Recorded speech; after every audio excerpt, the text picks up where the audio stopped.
ምንኩስና እንደሚታየው አይደለም፣ እንደምታስቡት አይደለም። አሁን ለምሳሌ ስታዩኝ እኔ ምን ይጎለኛል እንደው አባ ግን ምንኩስና አባ ሲያዋቸው ተመችቷቸው ነው የሚኖሩ ልትሉ ትችላላችሁ። እውነታችሁን ቆዩ። ነጭ ነው የለበስኩት፣ ካባዬ በጣም ነጭ ነው፣ ምንም በቃ የጎደለኝ ነገር የለም። ስታዩ ምን ይጎለኝ? ምንም።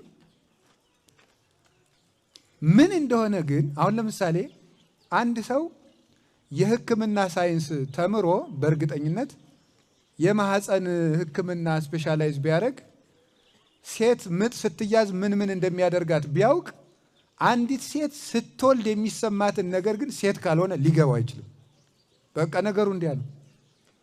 የፈልግ ሐኪም እንኳን የማህፀን ስፔሻሊስት ቢሆን እንኳን ሴቲቱ ስታምጥ የሚሰማትን ህመም ሊያውቀው አይችልም። ስለ ምንኩስና የቱንም ያህል ብታነቡ መነኩሴ የሚሆነውን ነገር አታውቁትም። በቃ ሰይጣን በምድር ላይ መጀመሪያ የሚጠላው ምንኩስና ነው። ስለዚህ ሰይጣን መጀመሪያ የሚሰማራው አንድ መነኩሴን ይኸውላችሁ 70,000 ምዕመናንን ከሚፈትን ሰይጣን አንድ መነኩሴ ቢፈትን ይሻለዋል። ለምን እንደሆነ ታውቃላችሁ? አንድ መነኩሴ እናቱን አባቱን ትቶ በቃ የሙሉ ጊዜ እግዚአብሔር አገልጋይ ነው። ምንም ሌላ ተካፋይ የለበትም።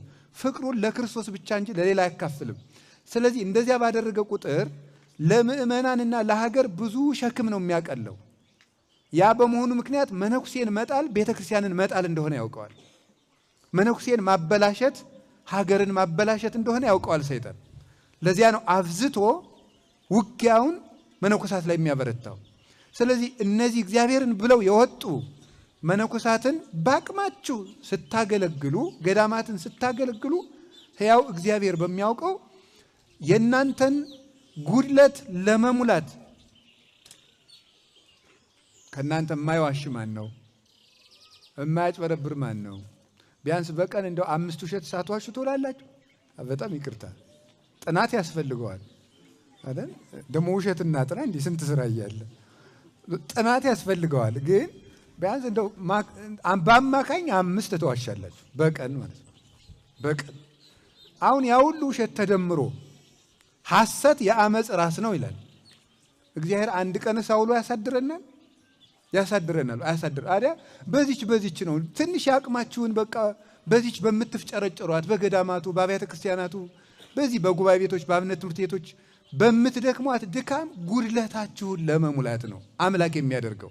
ስለዚህ እግዚአብሔር የቅዱስ ቂርቆስ አምላክ ስትመለሱ ጎደሏችሁን ይሙላላችሁ፣ የተቋጠረውን ይፍታላችሁ፣ የተዘጋውን ይክፈትላችሁ፣ የጨለመባችሁን ያብራላችሁ።